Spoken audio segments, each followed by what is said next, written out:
Let's get back to the Coalition's divorce being put on hold now. I want to cross to Canberra and catch up with the Nationals Senate Leader Bridget McKenzie. Good to talk to you, Bridget. This is good news. You're being portrayed, though, by some in the media and some commentators as someone who helped to sort of get the divorce started with some of your angst over what was happening in the Senate and Jacinta Nampijinpa-Price. But surely you're pleased that at least the two parties are negotiating again and trying to get it back together. Well, Chris, I've always been a proud coalitionist. I believe our country's best served by a Liberal and National Party being a strong and stable government. We've done a lot for our country over the last 80 years, and I'm sure we'll do a lot going forward. But the reality is our party room made the decision it did to walk away on a very reasonable request that the leader of the Liberal Party couldn't guarantee the four policies. And thankfully, today, she has seen the light and she's calling a party room to actually discuss with her colleagues whether they can sanction our request to agree to the four policies around nuclear power, support for the regions over coming decades, with the Regional Future Fund and the telecommunications ask. These are not big asks.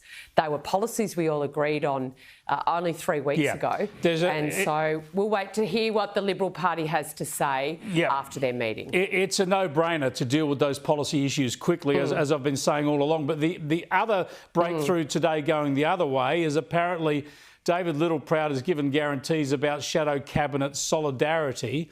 And this goes back to ill feeling over the voice, because it was Jacinta Nampijinpa-Price, ironically, when she was with the Nationals, who, with David Littleproud, went out ahead of the Liberals to oppose the voice. And, of course, that effectively broke up a cabinet solidarity. That should have been done internally. So has that been ironed out? Is that going to be no longer a problem going forward?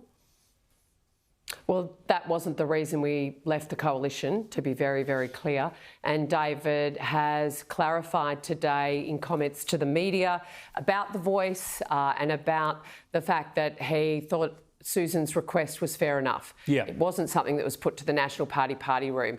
I think it's important for your viewers to know that the National Party senior leadership team and our spokespeople around economics and climate and energy and other portfolios met today here in Canberra. They flew in last night from around the country to really get on with the business of representing rural and regional Australia. And I think that's what your viewers will want us to do. Instead of navel-gazing and bickering about the spoils of what was an emphatic election defeat, we need to get on with actually standing up for the people that sent us here to Canberra while the Liberal Party sort out whatever they're going to do. It's up to them. But we're going to get on with representing people. You must have been reading my mind, because you've sort of preempted my next question. But it's worth pointing out that you had your senior team meeting in Canberra today. Susan Lee was going to announce her shadow cabinet, but all those announcements and roles have been put on hold to see if the coalition can't be put back together again. Yes, and my question was going to be about this, how people, especially those people who have voted for the Nationals and the Liberals, who are desperate to see a Labor government held to account, they want to see you talking about the cost of living, about securing our energy future, about our national security, not talking about yourselves. 100%, Chris, and that's why David rang our spokespeople yesterday when it was clear that we weren't getting into the coalition agreement, got them to fly down to Canberra last night.